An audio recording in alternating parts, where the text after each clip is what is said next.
Okay, today we are going to discuss about the chemical properties of ammonia, how ammonia is formed, and if we react of ammonia and different acid and different gas, what compound is formed. So that's about today we are discuss.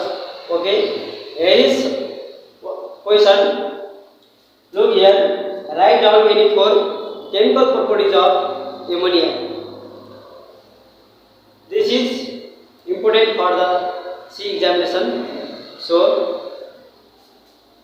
okay, any four chemical properties of ammonia are first is when or ammonia react with acid. These types of question are, and next question like when. What happened when ammonia react with acid? These types of question are asked in the C examination. So, these types of question, how can we solve about discuss today? Okay, I'll start this. So, ammonia react with acid to form salt and water. Our first properties of the chemical properties of acid. So, ammonia react with acid. Ammonia react with acid to form salt. How ammonia react with acid to form salt?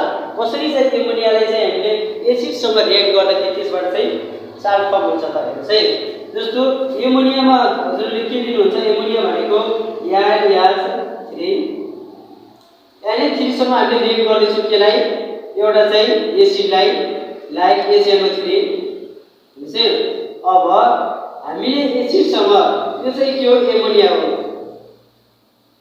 Ammonia यो चाहिँ के हो acid हो कुन acid हो भने nitric acid HNO3 भनेको कुन हो नाइट्रिक एसिड हो अब हामीले यसलाई के गर्दै छौं भने रिएक्ट गर्दै छौं हैन रिएक्ट गरेपछि के फर्म हुन्छ टु फर्म साल्ट भन्छ किनकि HNO3 भनेको नाइट्रिक एसिड हो यो एउटा रेडिकल ग्रुप हो जस्तो नाइट्रेट रेडिकल हो अब हामीले के फर्म हुन्छ भने H कतिवटा छ 1 र 3 र 1 4 बेसी अब के भन्नु N चाहिँ एउटा मात्रै छ हामीसँग N S कतिवटा भयो 4 NH4 NO3 जस्तो यो के भयो एमोनियम नाइट्रेट भन्ने चाहिँ हाम्रो के भयो फर्म भयो अब द्याट्स लाइक अब त्यसै अर्को हामीले लिन सक्छौं एमोनिया नै लिन सक्छौं त्यसै अर्को पनि गरौँ एमोनियासँग H2SO4 H2SO4 भनेको के हाम्रो सल्फ्युरिक एसिड हो अब सल्फ्युरिक एसिडलाई लग्यो भने हाम्रो के हुन्छ होला त भने जस्तो यहाँ त बन्ने त के हो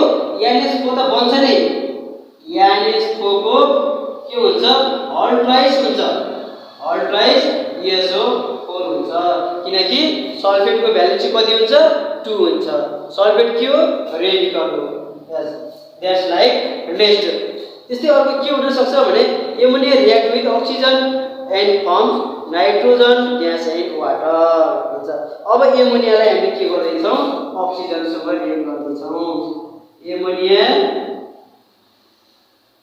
react with acid ammonia react with oxygen to form अब के फर्म हुन्छ होला त एमोनियालाई चाहिँ हामीले एउटा nitrogen plus to form nitrogen and water चाहिँ नाइट्रोजन र वाटर चाहिँ के हुँदैछ फर्म हुँदैछ अब हामी के गर्दैछौं यहाँ NH3 राख्दैछौं अब एमोनियालाई केसँग अक्सिजनसँग रिएक्ट गर्ने हैन अब अक्सिजनसँग मैले 2 पनि राखे किन अक्सिजनसँग 2 राखे भने अक्सिजन के हो भने एउटा डाइएटोमिक एलिमेन्ट हो के रहेछ डाइएटोमिक एलिमेन्ट हो सो अब हामीले यसलाई गराउँदै छौं के फर्म गर्ने भनेको छ ammonia react with oxygen to form nitrogen हामीलाई के मात्र फर्म गर्नु छ नाइट्रोजन मात्र फर्म गर्नु छ नाइट्रोजन N2 प्लस अब जस्तो वाटर भनेको के हो H2 हो यसरी चाहिँ हामीले फर्म गर्छौं र यस्तो किसिमको इक्वेसनहरुलाई हामीले के गर्नु पर्छ भने ब्यालेन्स गर्नु पर्छ है अब ब्यालेन्स गर्न पर्दाखेरि यहाँ चाहिँ N 1 छ यहाँ चाहिँ 2 छ अब यहाँ चाहिँ S3 छ यहाँ चाहिँ S2 छ कसरी ब्यालेन्स हुन सक्छ होला अब मैले के गर्दिएँ यहाँ पनि 2 राखिदिएँ भनेपछि नाइट्रोजन कति भयो 4 भयो। अब यहाँ पनि नाइट्रोजन कति गर्दैछ मैले 4 बनाइदिन्छु। अब 4 नाइट्रोजन ओके। अनि 4 3 जा 12 हाइड्रोजन यहाँ कति 2 मात्र रहेछ, यहाँ कति थपिदिउँ 6 थपिदिउँ 6 2 जा 12। अब अक्सिजन कति भयो 6 भयो। अब यहाँ कति 3 8 गरिदिनुहुन्छ, यो पनि कति हुन्छ 6 हुन्छ। यो चाहिँ सेकेन्ड नम्बर। अब थर्ड नम्बरमा जानु। थर्डमा के भन्छ भने ammonia react with water and form as alkali भन्छ के। Ammonia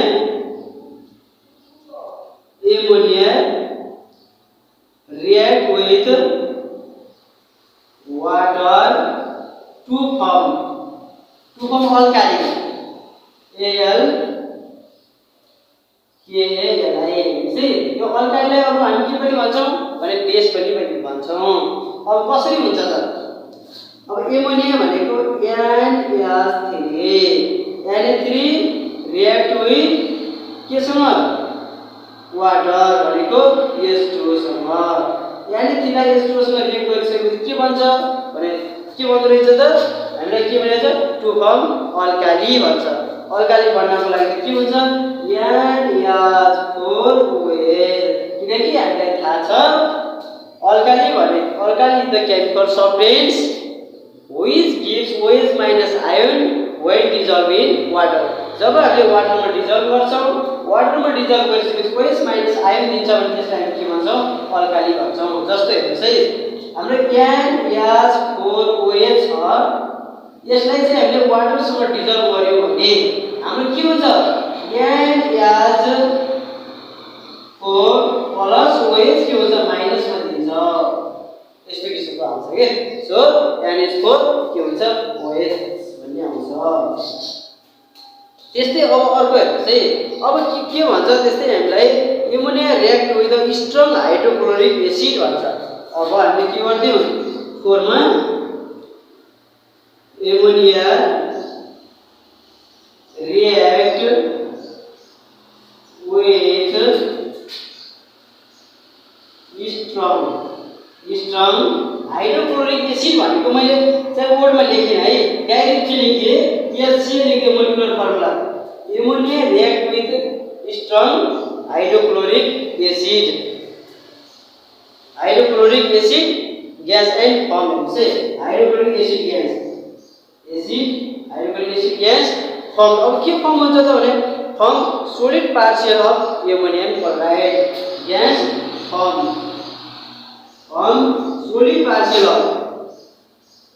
solid partial of ammonium chloride भन्छ। के भन्दो रहेछ हेर्नुस् त एमोनियम क्लोराइड भन्छ। एमोनियम के हुन्छ क्लोराइड क्लोराइड यस्तो किसिमको फर्म हुन्छ। अब हेर्नुस् है, अब हामीले के गर्न सक्छौं भने एमोनिया रिएक्ट भनेको Na3 राख्नुहुन्छ। Na3 ले केसँग रिएक्ट गर्दैछ HCl सँग रिएक्ट गर्दैछ। अब Na3 ले HCl सँग रिएक्ट गरिसकेपछि के छ एमोनियम क्लोराइड भनेको NH4 के हुन्छ Cl हुनु पर्यो। NH4Cl is form. यो के हो एमोनियम क्लोराइड।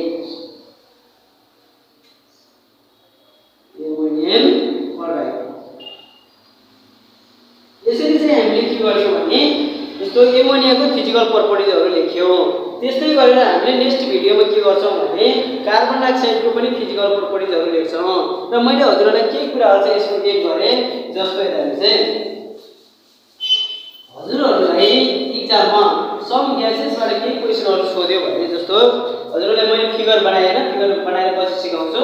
अहिले मेनली तपाईले कार्बन डाइअक्साइड हो कि कार्बन डाइअक्साइड चाहिँ कार्बन डाइअक्साइड ग्यास फर्म गर्ने भनेको छ कि तपाईले एमोनिया ग्यास फर्म गर्ने भनेको छ त एमोनिया ग्यास फर्म गर्ने भन्छ। चाहिँ कार्बन डाइअक्साइड भन्छ कि एमोनिया भन्छ कसरी तपाईले चिन्न सक्नुहुन्छ भने यदि तपाईको कार्बन डाइअक्साइडमा के हुन्छ